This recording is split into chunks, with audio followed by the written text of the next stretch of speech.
पाय पुसे चला अवतार घेऊया. तेव्हा सांगितलं तेव्हा भगवंताला शेषशाही म्हणतो तेव्हा 14 वर्ष उपोषण करून मी तुझी सेवा केली, आता काय अवतार घेता येणार नाही. तेव्हा सांगितलं आता मी तुझी सेवा करेल, परंतु आपल्याला अवतार घ्यावंच लागते. तेव्हा भगवंताने सांगितल्याप्रमाणे अवतार घ्यायचं ठरलं. लक्ष्मी मातेला कौंडल्यापुराला पाठवलं. काही गाई व्हा, काही गोपाळ व्हा, आणि भगवंताने त्रेतायुगामध्ये श्रीकृष्ण अवतार घ्यायचं ठरलं. शिवानी झाली महाराज. आकाशाची वाणी सांगे सकळासी, आकाशाची वाणी सांगे सकळासी, आकाशाची वाणी सांगे सकळासी, आकाशाची वाणी सांगे सकळासी, आकाशाची वाणी सांगे सकळासी, आकाशाची वाणी सांगे सकळासी.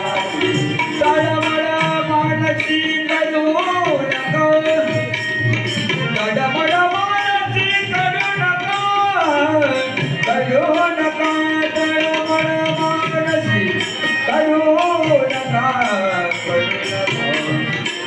देवकीच्या गर्भातील भगवान, देवकीच्या गर्भातील भगवान, देवकीच्या गर्भातील भगवान, देवकीच्या गर्भातील भगवान, देवकीच्या गर्भातील भगवान, देवकीच्या गर्भातील भगवान.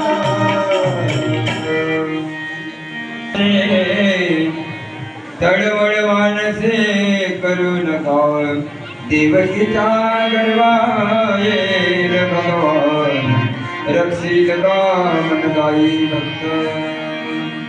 आनंद झाला. महाराज परत निघून गेले. उग्रसेन नावाचा एक राजा होता, आणि उग्रसेन नावाच्या राजाला कंस नावाचा मुलगा होता. यमुना नदीच्या तीरावर असणार एक गाव आहे, त्या गावाचं नाव सौरी.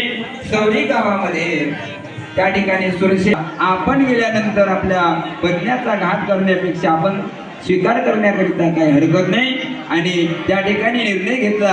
देवकी मातेसोबत लग्न करायचं ठरवलं. महाराज कोणाला देऊन लग्न करायचं? तुकाराम महाराज सांगतात, वसुदेव देता देवकी बहीण, वसुदेव देता देवकी बहीण, वसुदेव देता देवकी बहीण, वसुदेव देता देवकी बहीण, वसुदेव देता देवकी बहीण, वसुदेव देता देवकी बहीण, वसुदेव देता देवकी बहीण.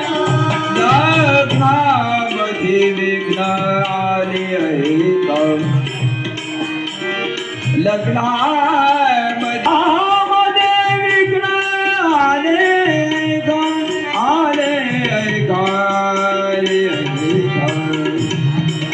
आकाशाची वाणी सांगत से कंस, आकाशाची वाणी सांगत से कंस, आकाशाची वाणी सांगत से कंस, आकाशाची वाणी सांगत से कंस, आकाशाची